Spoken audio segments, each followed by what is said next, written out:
Carbon monoxide is the leading cause of accidental poisoning deaths and claims more than 400 lives each year in the U.S.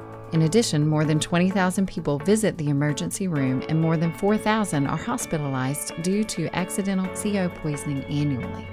CO is a colorless and odorless gas that humans can't detect. Exposure to this silent killer can produce flu-like symptoms such as headaches, dizziness, nausea, and fatigue. High levels of exposure can result in vomiting, mental confusion, loss of consciousness, and ultimately death.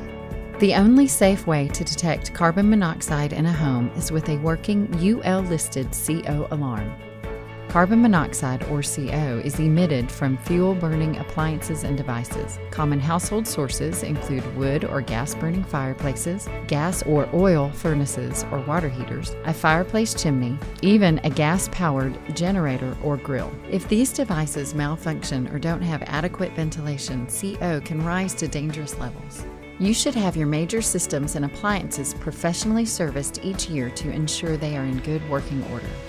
Schedule this visit before cold weather begins. That is the peak season for CO poisonings. Experts recommend installing a CO alarm on every level of your home, including the basement. And it's a must to have in or near every sleeping area.